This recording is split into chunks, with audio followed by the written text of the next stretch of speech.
IVM. Welcome to the most listened to South Asian radio station on the planet. Rukus Avenue Radio.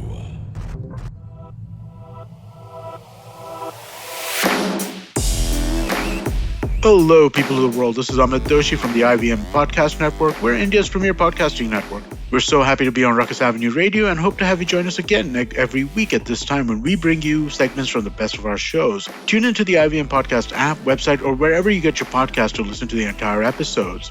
On Cyrus Says, we have one of India's finest casting directors, Mukesh Chhabra. He came on to talk about various projects he's worked on, visualizing actors as different characters, and his directorial debut with the film Dil Bechara, and a whole lot more. Tune in for a fun chat.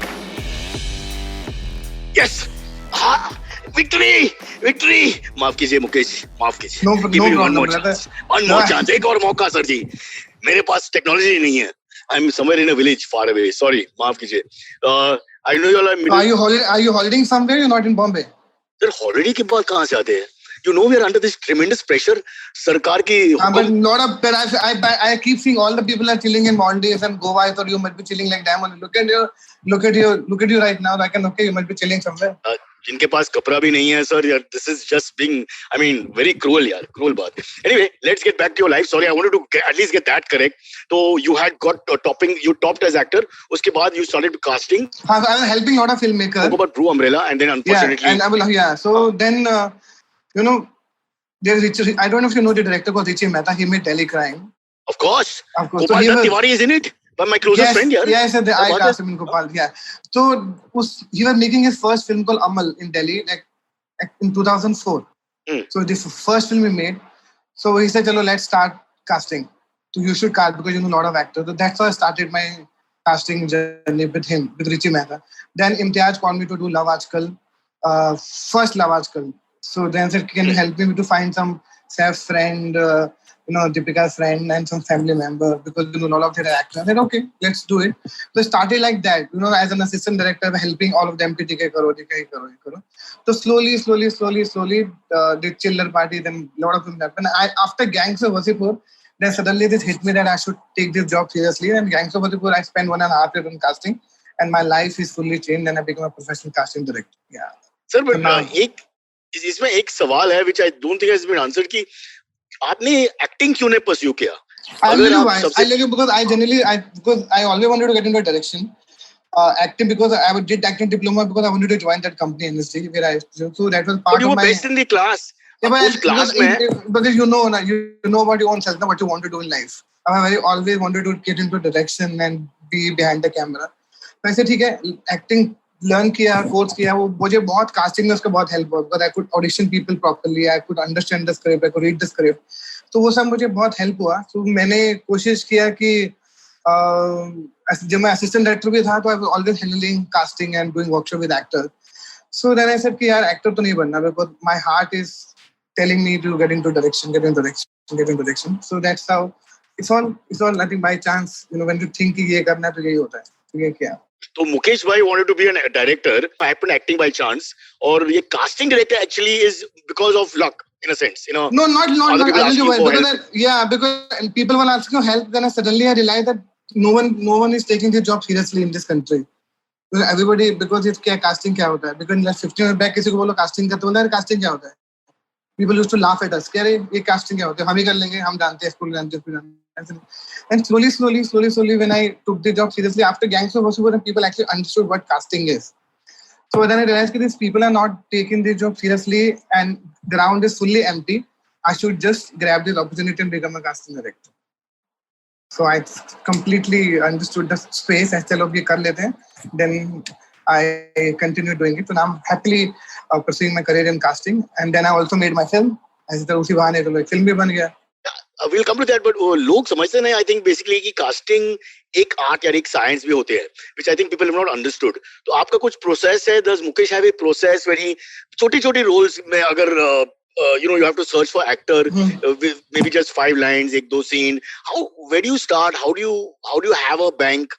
आपके पास already है ये सब जानकारी? सबसे important thing अगर आपको casting director बनना भी है, सबसे पहले तो आपको स्क्रिप्ट की समझ होनी चाहिए, स्क्रिप्ट का स्पेस क्या है, and you have to understand how director think, because you work with different directors, their way of thinking is very different. Raju Rani think very differently, Anurag Kashyap think very differently, Imtiaz think very differently, every director think very differently.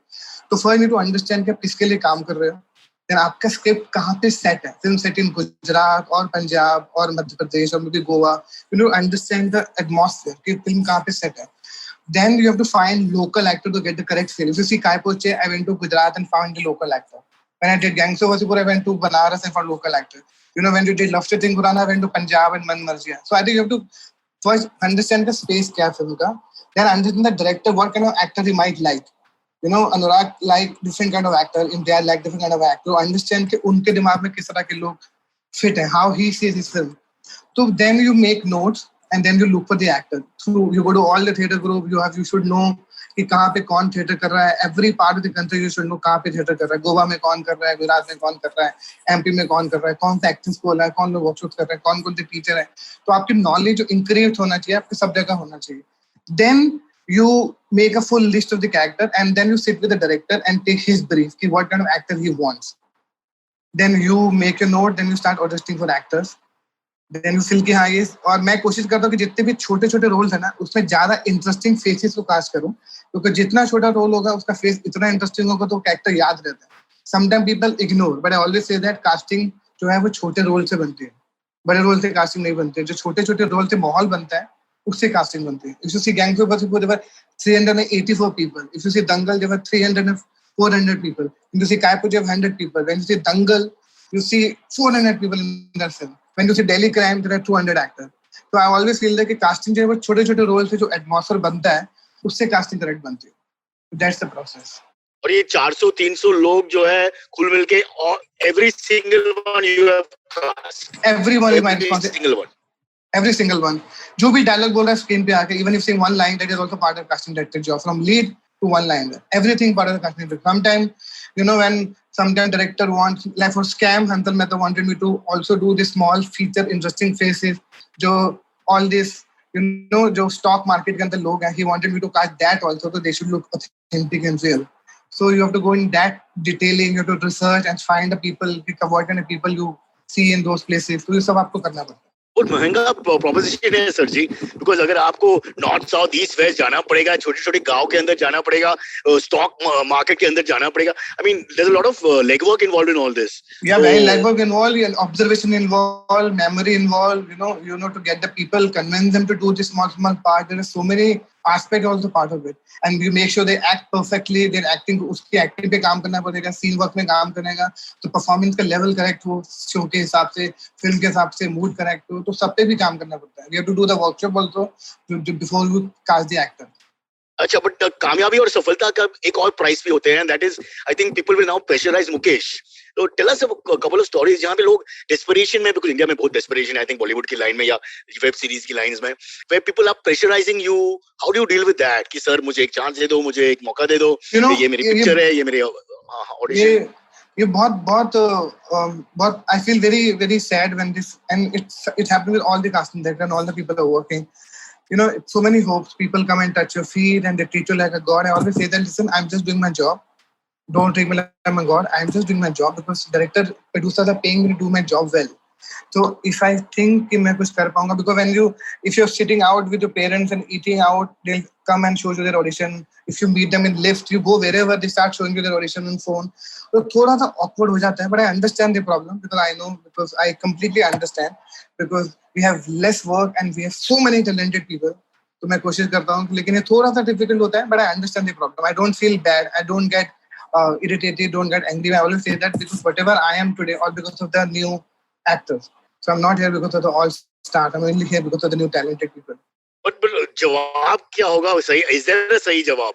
Because I've noticed people airports के time पे अगर famous director को मिला या yourself casting director को मिला, they immediately come and start talking like you said. वो बेच देते हैं immediately on the spot. Sir मैं ये करता मैं वो करता, ये मेरे सामने तो डांस करना शुरू कर देते हैं, लेकिन डांस करना शुरू कर देते हैं, डायलॉग मारना शुरू कर देते हैं, अपना सीन दिखाना शुरू कर देते हैं. On my face, like even they don't care where कहाँ पर मैं हूँ, क्या कर रहा हूँ. They don't really care. They start even अब तो ऐसा हो गया कि if I meet any जो इस फिल्म में नहीं भी है, चाहे वो कोई डॉक्टर हो, चाहे पुलिस वाला हो, चाहे किसी रेफरेंस को सबके सब they all want to get into acting.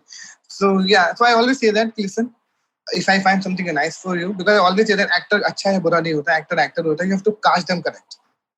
So I always say that please, this is my email ID and please email कर दीजिए whatever one picture or two, because I don't believe in portfolio picture. I only believe in कि जैसे आप हो वो मुझे picture भेज दीजिए, मैं often will get back to you. So that's my standard answer to everyone. ऐसा हो गया एक बार भी कि ऐसा जो on the spot आदमी जो spontaneously perform किया आपके लिए, have you actually got in touch with that person? Yeah, so many times. If you see this Delhi Crime, I don't know if you've seen this show called Delhi Crime. I've seen it. The main boy who played the main rapist, I met him outside my office.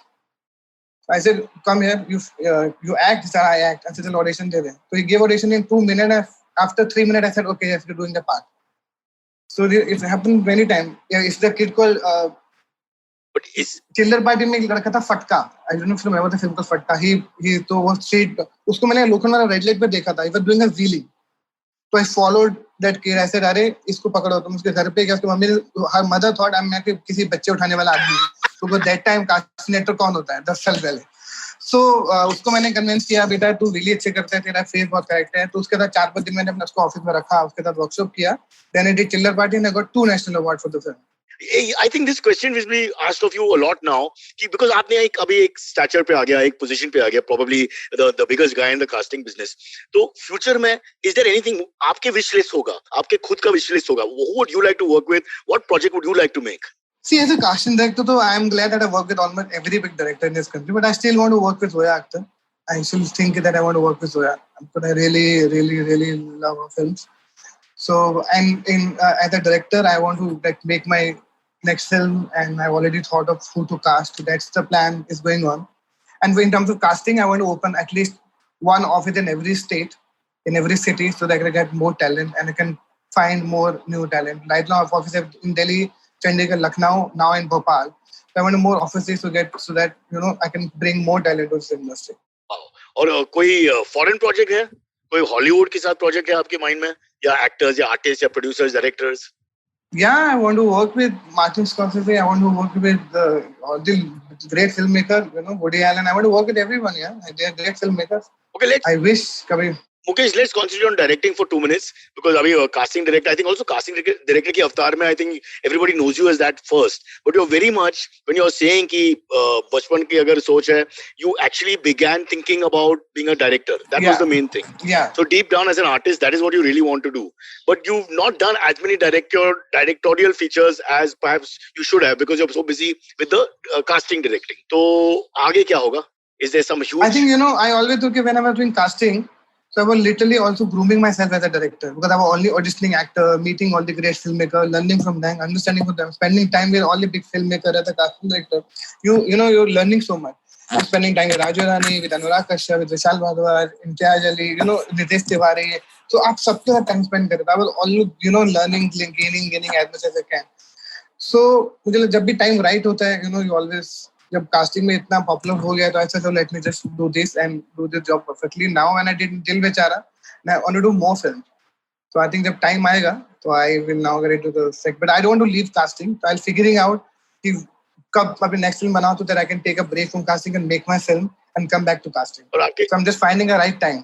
और आपका कुछ favorite genre है as a director या as emotional love story. I don't know if you remember. I don't know if you've seen Dil Bechara.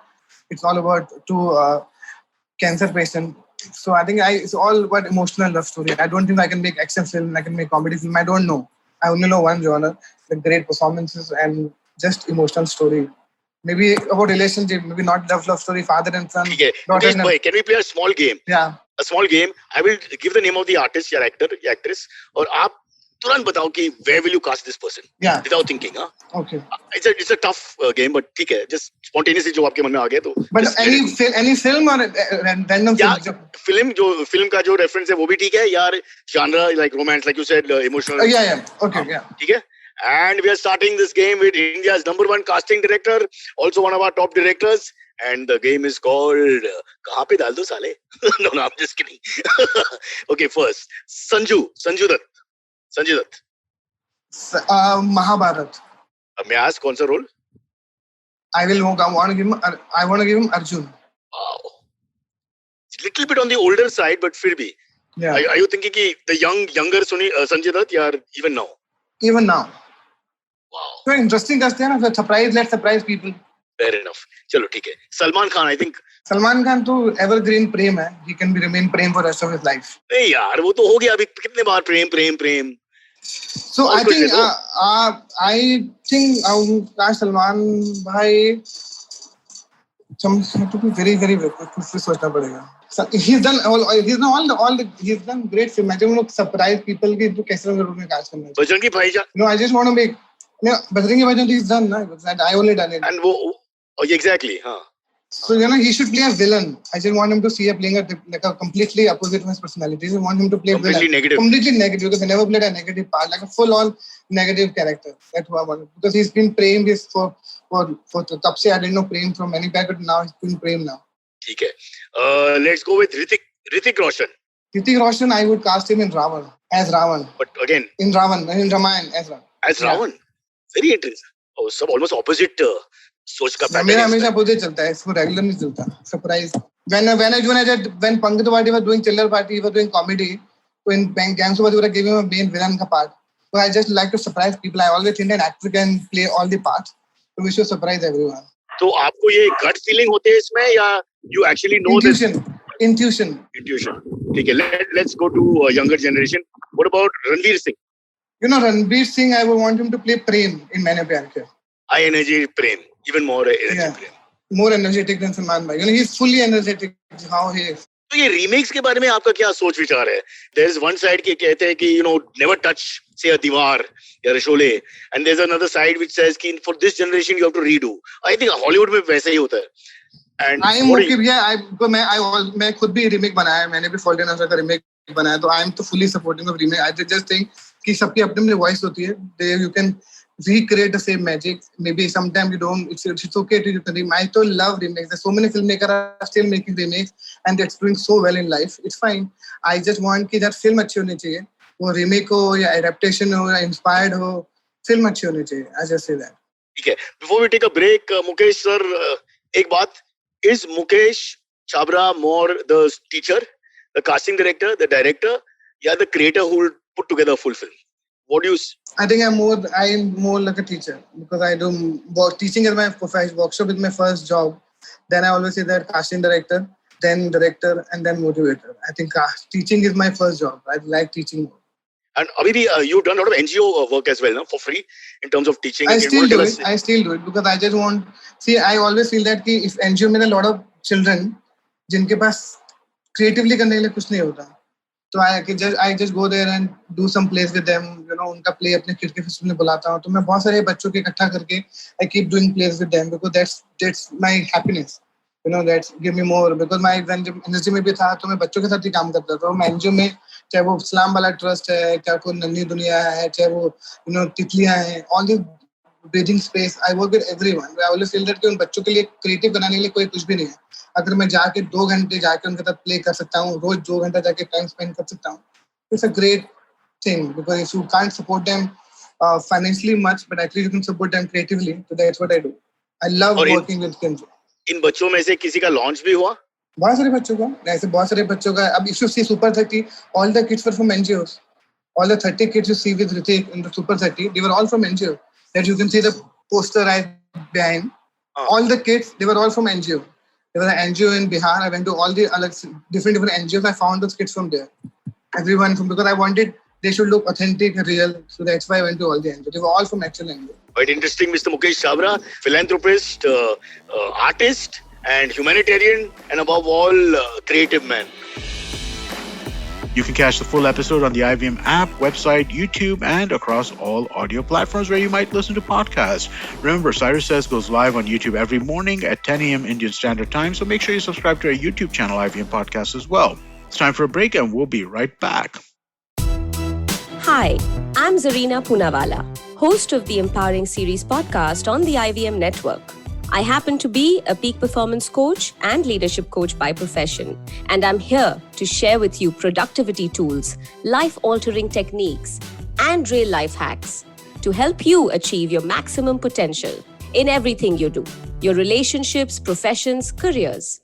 So tune in every Monday, to unleash your inner power. Be safe, be well, be empowered. IVM. Welcome back. The pandemic is raging in India, and while the government has decided to accelerate the vaccination drive so that everybody above the age of 18 is eligible from 1st of May, our facilities are overwhelmed. Mahrukh Inayet spoke to one of Mumbai's top physicians, Dr. Bipin Doshi, who compared the situation to a World War scenario. Hello, welcome and Khushamadi. You're listening to The Note with me, Mahrukh Inayet.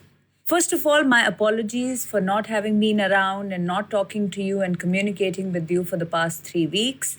I had a few personal tragedies, and honestly, that kind of left me rudderless. But I'm back, and as we all know, so is Corona. It's not a laughing matter. I think each one of us is having some degree of anxiety. There's a lot of heartache all around. People we know, relatives that we know are facing and struggling as we speak.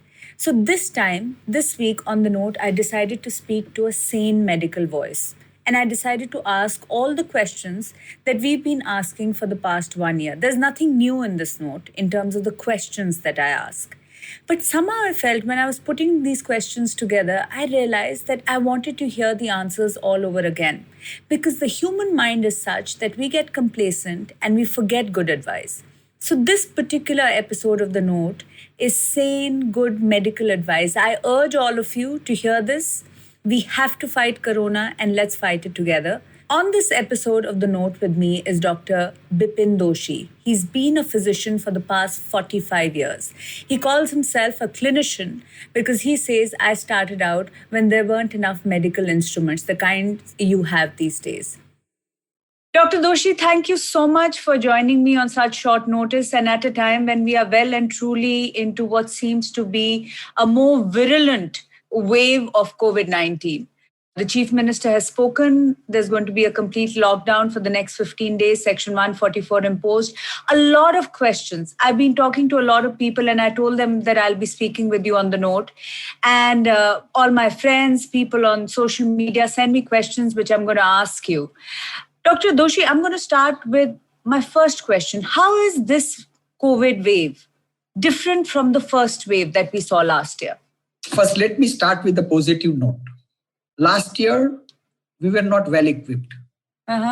We did not have the enough knowledge about the corona.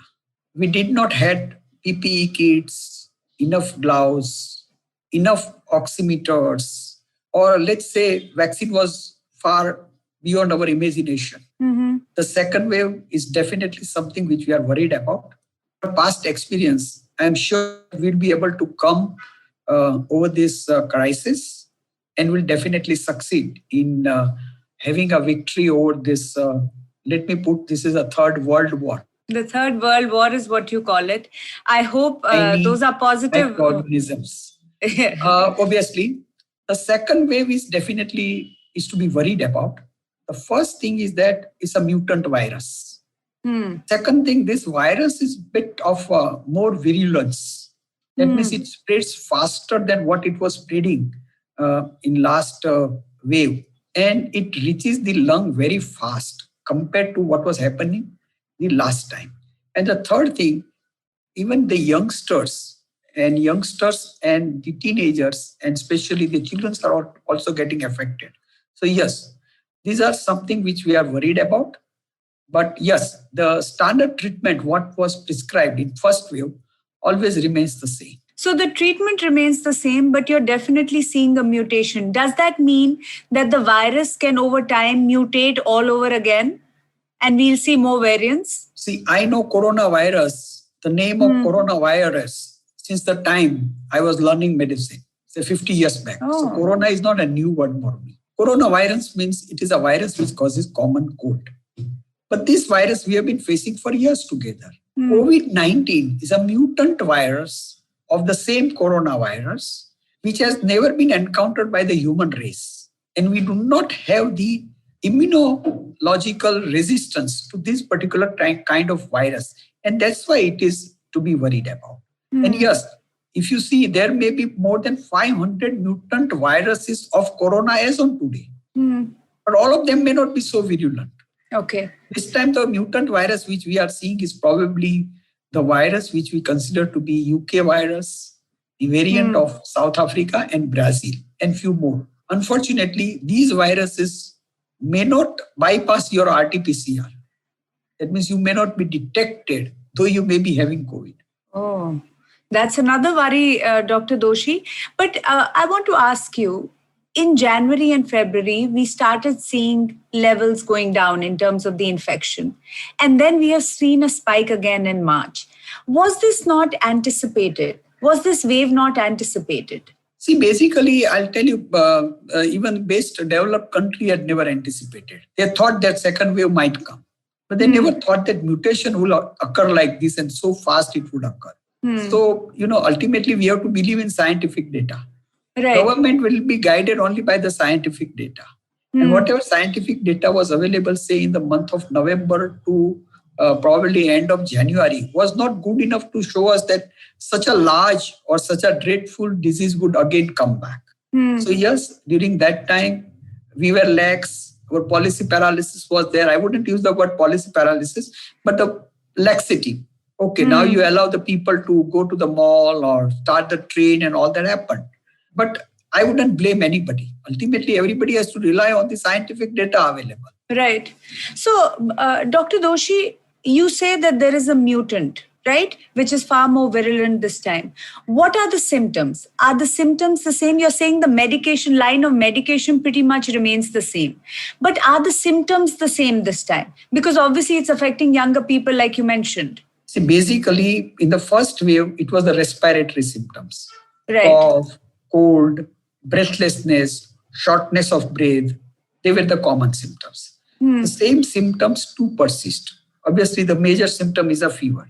However, this time we are finding that the gastrointestinal symptoms, that means diarrhea, vomiting, pain in abdomen, are more than what it was seen in the first wave. Second, we have seen some patient having a pink eye.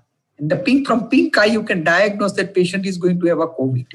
Otherwise, loss of smell, loss of taste was very common as it was there in the last wave. Dr. Doshi, there are a large number of viewers and listeners of The Note who would be listening to you right now.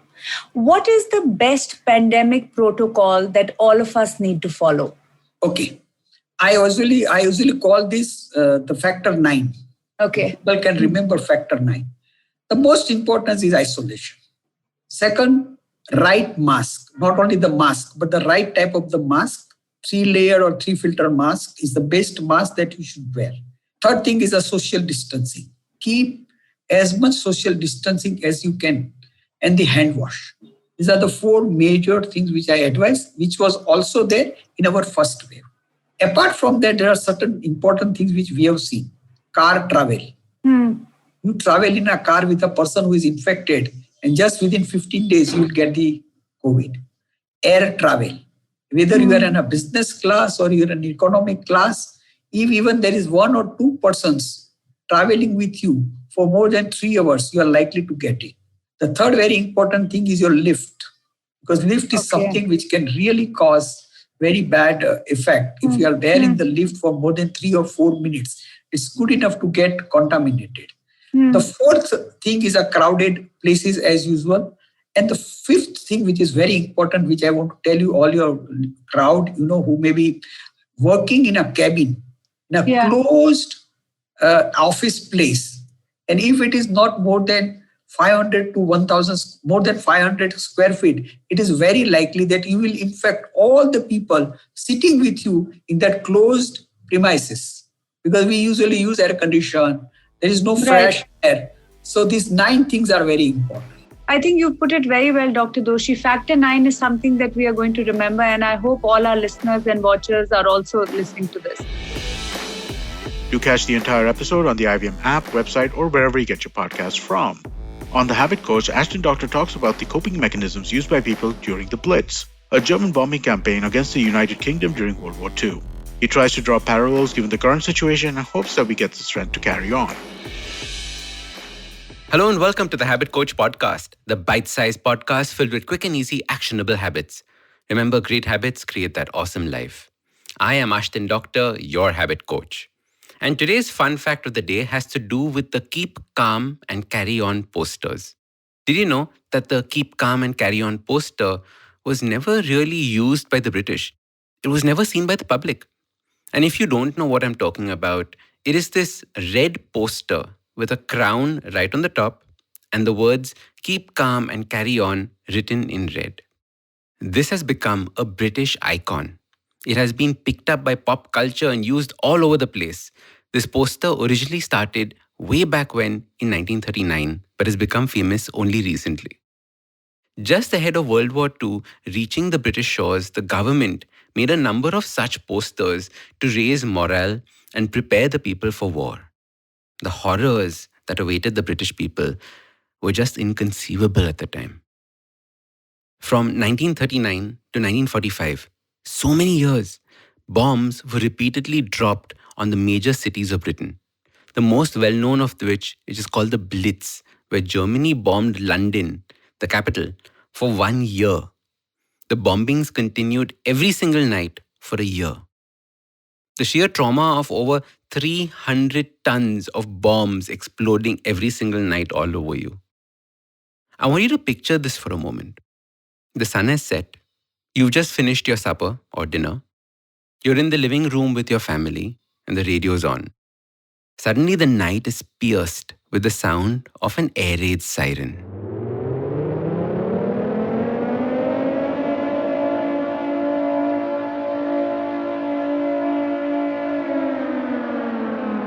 You rush to put off the lights so that the planes that are flying overhead cannot see where your city is.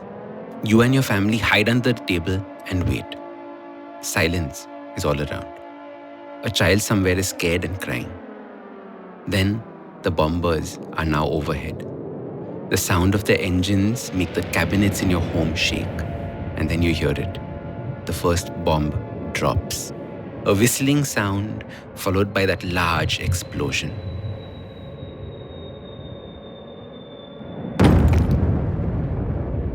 The earth shakes under your feet and you feel the explosion in your chest. This continues through the night, never knowing when the next bomb will fall on your house, never knowing if you will see tomorrow. The morning comes and you step out of your home to see your city on fire. The house across the street is no more. The family that you knew, you still have their ladder that you borrowed from them. A milkman, perfectly dressed in his uniform, walks past, out to make his morning deliveries. Now imagine this happening day after day, night after night. Can you imagine the uncertainty in their lives, not knowing what was going to happen next? The trauma that they lived with, to the point where it became routine. There is so much to learn from these stories of horror. There's so much to learn for what we are going through in our lives right now. We're going through such uncertainty, the likes of which that we have never faced before, and neither have our parents. During World War II, Londoners were encouraged to do 3 important things which we can learn from. The first was they were all asked to create bomb shelters in their homes, either underground or in their living rooms, or to hide in the subway systems if they did not have a home that they could do this. And yes, London had a subway train system way back then. So step 1 was to protect yourself from the bombers as much as possible.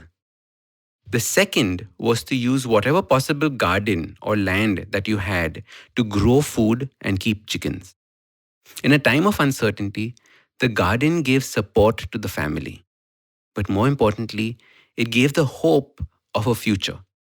You see, when living in times like this, hopelessness is the worst thing that can happen to you. A feeling that there is no end to this trauma. And what is the point of living like this? The trick here is not to make too many big plans for the future, but just to plant the seeds of something that can nourish you and help you picture a tomorrow. The last thing was to carry on with life. Continue living. The milkman will deliver the milk. And there's a beautiful picture of this if you search for World War II Milkman, London. I know many of you are feeling hopeless and stuck right now. I know many of your lives will have been affected and uprooted by this virus. I know it feels like this is never coming to an end. Conversations with people start off with how bad things are and end with, do you think this will ever end? We all know people who've been so badly affected by the virus, it's scary. But if there's anything that history teaches us, it is this, that we survive.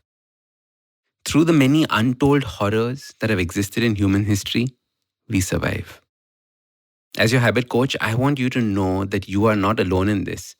I have felt hopeless too, tiredness too, the desire to just scream in anger at all that is happening. It's normal. We need to show compassion to ourselves and to others. Everyone is dealing with this the best way that they can. For now, all you can do is build your bomb shelters to protect yourself. Plant your seeds so you can feed yourselves and envision a tomorrow. And finally, carry on with life with compassion for yourself and others. This is not a time to judge anything that anyone does. This is a time to live and learn. Focus on your habits of self-care to make you stronger and tougher. Eat, exercise well, get some sun. Focus on your habits of learning and becoming productive. Because if you're not, it is easy to be sucked into an endless stream of just mindless entertainment. At the end of the day, keep calm and carry on. The show has more than 400 habits that'll lead you to a better lifestyle, captured in bite-sized 5-minute episodes. Check out all of them on the Habit Coach on the IVM app, website, and wherever you listen to podcasts. It's time for a short break. Don't go anywhere. 2020 is a difficult year. A global pandemic, protests, elections, recessions. You get the picture. What we need is a space where we can have nuanced discussions about global affairs and foreign policy. That's where I come in. My name is Hamsini Hariharan, and I host the States of Anarchy podcast. Every second Tuesday, I speak to experts in the field of international relations to make a little more sense of the world. So join me on the IVM podcast app, website, or wherever you're listening to me right now. Rukus Avenue Radio.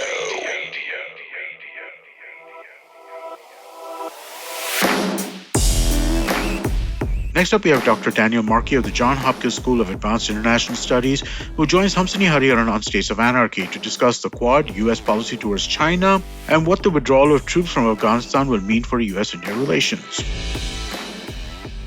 Hi, Dan. Welcome to States of Anarchy. Thank you so much for joining us today. It's a real pleasure to be with you. Thanks. All right, so let's dive straight into it. A lot is being talked about the Quad or the quadrilateral grouping. Why is it important, and why is it important now? Yeah, the Quad is really, it's kind of interesting. It's become a focus or a focal point for the new Biden administration really early on in terms of its broader Asia policy. And I'm not even sure that it's something I would have predicted right out of the gate, that this administration would focus so much attention on these other three countries, India, Japan, Australia, and make that even more important in some ways than just focusing on traditional alliances. Although, now we're seeing Biden's also welcomed Japan's prime minister to the White House. And so that's a more traditional approach. But the Quad is interesting because it is a new grouping and because its members, not only with India being so populous, but comprise a kind of a different geography than at least Americans have tended to think of in terms of Asia, right? It's this Indo-Pacific geography that spans, a much wider swath of territory than, say, where we used to focus, which was more on East Asia or even Northeast Asia. If you're thinking about competing with China, it was more about Taiwan Straits, Japan, maybe Korea. Now we're talking all the way across the Indian Ocean and pulling in partners that reflect that. So it's a big shift. It's an interesting one. As I say, it's an interesting signal, particularly from a Biden administration coming in, clearly intended to demonstrate to China right out of the gate that it intends to compete and that it has partners in that competition. And it's broadening out the base of those partnerships. So we know that in the late 2000s, there was sort of an attempt to make a Quad 1.0. And that saw a lot of, pointed fingers in terms of why it failed. The US said India was pretty unwilling. India pointed fingers at Australia. And so how do we know that this time is different? Do we know that this time is different? Well, you're absolutely right. This is an organization to even call it an organization, maybe a little premature at this point, but a grouping of states that did originally come to the forefront, I think in 2004, during the period of the tsunami. Then were brought back together, an attempt to bring them back together on multiple occasions, to actually turn that initial, very kind of ad hoc, responsive grouping into something more durable. And that faltered. And the reason it faltered was principally because at the time, Australia, but we've seen other states in this grouping, didn't really want to be a part of anything that was going to so clearly be perceived by China as an anti-China grouping. And so effectively, Australia kind of walked away from it. India wasn't always so keen on it either. Only Japan has been pretty confident about trying to build something like this all the way through. And given Japan's kind of long-standing historic competition with China, animosity, hostility toward China, that's not terribly surprising. But the thing that's changed in the interim and why they seem to have come back together is now both Australia and India perceive in China a very clear competitor, at least in some ways a very direct threat, either a military threat or an economic threat, more of a geopolitical threat. And that has brought the four of them to have a more common understanding of what they're trying to do. The other interesting thing is that even though, and we should talk about this, even though the Quad maybe hasn't actually done all that much, it has definitely caught China's attention. And in some ways, that may be its most valuable feature. In other words, it's so perturbed China, even when it seemed to be almost of nothing of an organization, that each of the partners now probably perceives as useful to push back against Chinese pressure. So there's the political side, and then there's a certain military side in terms of joint operations and so on. And then there's sort of other, I would say, nascent efforts to turn it into an organization that does things on the economic front or on climate or on vaccine diplomacy or in other areas. So, I think there's a good chance that this Quad will persist. It's not entirely clear that the Biden administration will continue to put it front and center. I think that will depend a little bit on, just how effective it is and whether it continues to have momentum, especially with India. And if so, I can imagine it, really making some strides over the next 4 years. The idea of China as sort of the uniting factor between these four countries is interested me because with the Quad, China is sort of the he who must not be named, the Voldemort of all sort of joint statements, right? It's never mentioned, but it's there. And so, it also makes me wonder in that sense. China's definitely taken note of sort of the Quad and has criticized it heavily in all of its outlets. So do you think that the Quad is based on sort of disputes in the South China Sea? Is it sort of more of a broad organization? I guess what I'm wondering is that we know what the Quad is not. We know that it's not sort of a formal alliance. We know that it's not an organization like the NATO. So what could it be in that sense? Right. This is a great question. You're right that it is not yet something that looks like an alliance, and we also have pretty good reason to expect that it won't. And again, that comes back, I would say, more to India than to any of the other partners, right? The United States already has treaty alliance relations with Japan, with Australia, but not with India. And India has repeatedly expressed its reservations about that kind of a formalized relationship. We'd have to anticipate that India would have to change a lot, that India's own view of itself in the world would have to change significantly for it to sign up to a true alliance in the Quad or really anywhere else. So, thinking about its trajectory, we probably should at least for the relative, foreseeable future, rule that out. But the Quad does, because it brings together these four countries that really, it's not just about the South China Sea or about any specific dispute that they may have with China, because they each bring different disputes with China. But it is that, increasingly Australia, Japan, and India have suffered the consequences of Chinese aggression, or at least coercion, in ways that are similar enough that they probably want to share notes and, if possible, team up to more effectively push back against that type of behavior going forward. And we can think about this, say, in the Indian case in particular. During this past year, when you saw China and India go toe to toe in the mountains on their disputed border, there were also steps that China and India took that were further afield. Say China launching what appeared to be cyber attacks on Indian infrastructure, or India trying to use some of its economic leverage in terms of borrowing Chinese web apps from India, or kind of keeping Chinese companies out of certain types of investment in India. Well, India can do that alone, and it has a certain effectiveness to it. But if India could team up with Japan, with Australia, who have also felt the effects of Chinese economic coercion, say Japan being denied access to rare earth minerals, or Australia not having the ability to export its wines to China, they're seeing similar types of behavior coming from China. And it stands to reason that they would then be looking for ways to coordinate their efforts, even if it's just more a matter of signaling to China the costs of these types of approaches going forward.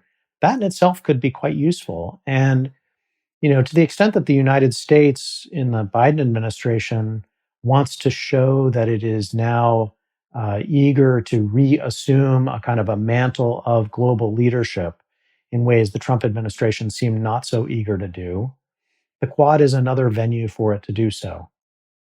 And, the other thing I would point out is the Quad has the capacity to be a kind of a starting point for a whole bunch of other initiatives that would include the Quad members, but then could include a bunch of other players too. So you could imagine it as the starting point, as we've seen recently, for some kind of a vaccine diplomacy initiative. But that wouldn't have to stop with these four. You could bring in other countries in the region and in the world to do more on that, or on, say, maritime issues. The four can be brought together, but you could also include France or the UK or other players as well. So I think it's probably useful to think about it as flexible, a kind of a new grouping that isn't really bound by some of the older rules and routines of older groupings. And in that respect might actually be quite useful, a kind of a go-to on a variety of different fronts. Maybe some that we haven't even, really anticipated yet. Lastly, we have the Simplified group, Tony, Naren, Chuck, and Srikeit. They talk about the $22 billion deal between the US Department of Defense and Microsoft for VR or AR headsets. And what does it mean for us? Let's move on to the topic of the day. This is something that I read, which I thought would make for interesting discussion with you, gentlemen, because I haven't formed a strong opinion about it myself. So Microsoft has recently been awarded a contract from the US Department of Defense for close to $22 billion, where they're going to be repurposing their virtual reality devices, the HoloLens, basically for military purposes, for the army and all that. So they're going to be developing all sorts of things. For those who don't know, the HoloLens is Microsoft's virtual reality device. And last year, the starting price for that became $3,500, basically meaning it's going to be used only for industrial purposes, not for casual things like gaming or VR travel and things like that, which the rival Oculus Rift is might still be doing. And Naren, you will obviously know some parts of this because I believe your son has worked in this space before and was even on our podcast talking about all this. Yeah, he did an episode with us on virtual reality of all things. Yeah. So what I find interesting so there are many things to unpack in this. One is it's a 10-year contract, so it's not like they're getting $22 billion. It's basically the maximum the contract can go till is $22 billion. But what I find particularly interesting about this is what all it's going to be used for. It's not just a virtual reality device for the heck of it, but it's going to have all sorts of advanced things like the footage from drones can be viewed by the soldiers for all sorts of practice and a whole bunch of other things, even heat sensing and all that. So it's going to be a pretty advanced sort of thing. And, when I first read this, my immediate reaction, and because I consume a lot of this tech cynicism type of content from the US, big tech is doing this, and we spoke about that as well. My initial reaction was, oh no, this is not good. But then the more I started reading about this, and I thought, hey, this is not all that bad.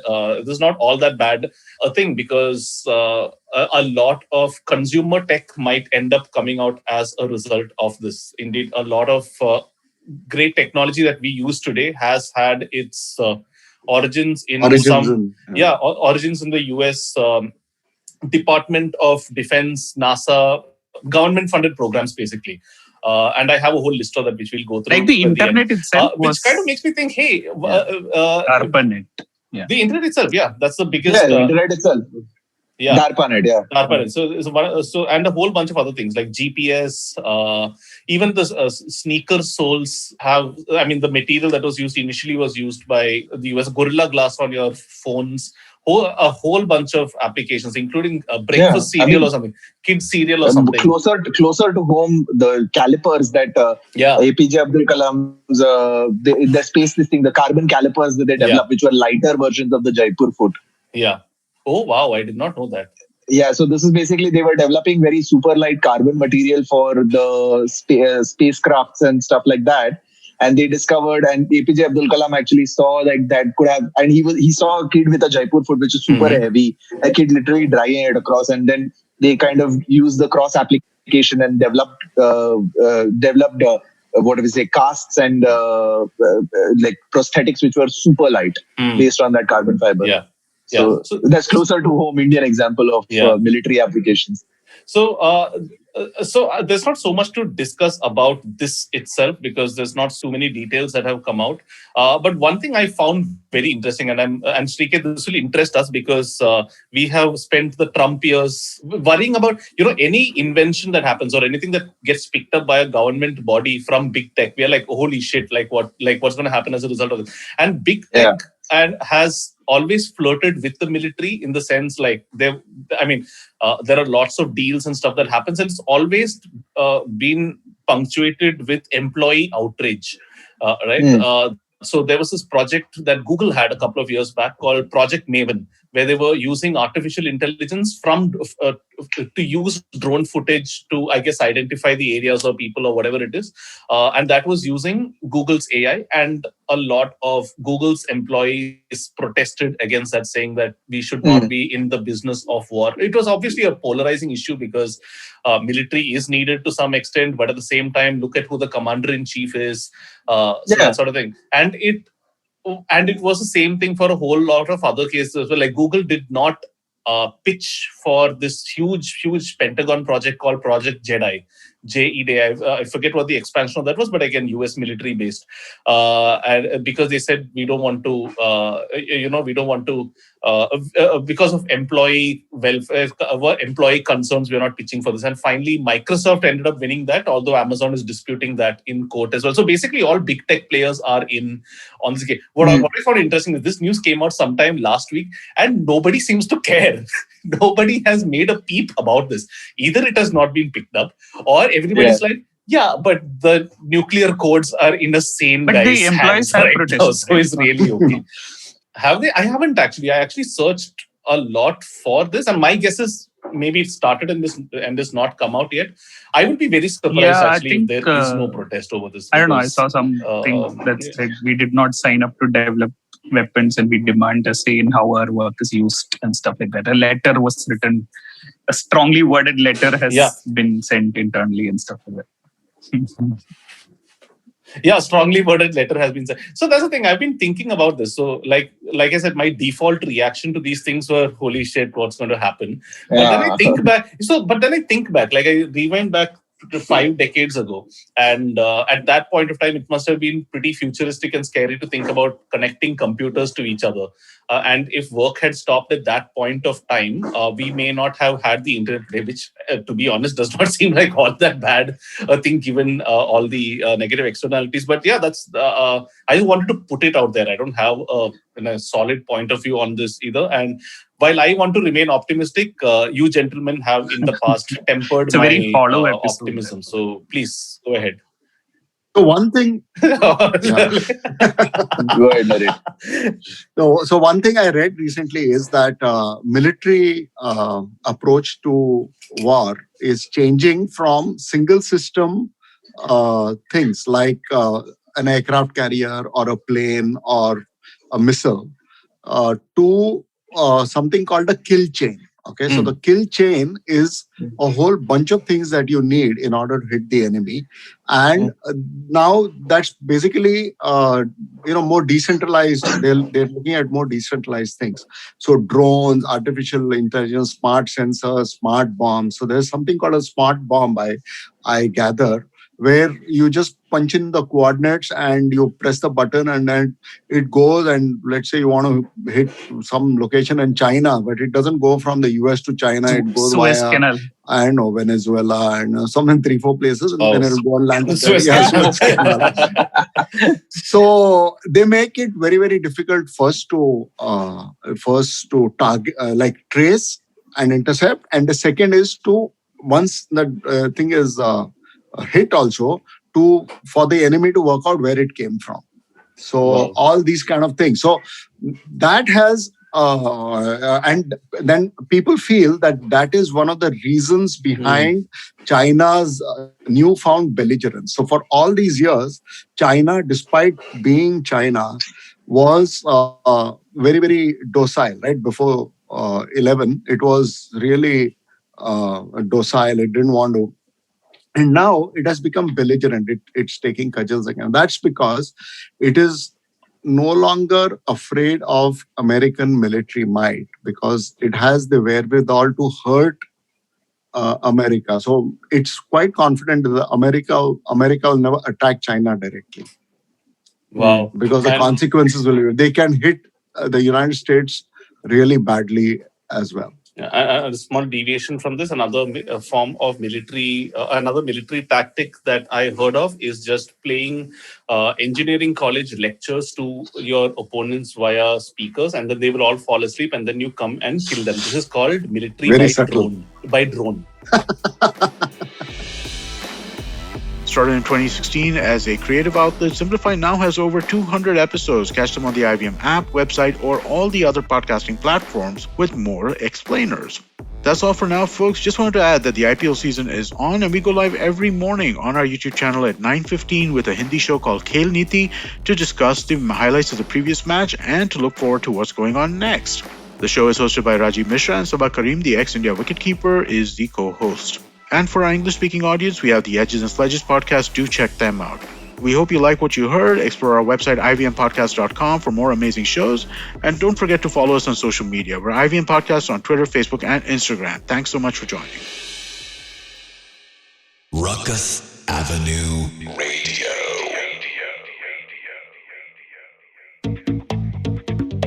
We live in an age of disruption, of immense change in every aspect of work, life, and business.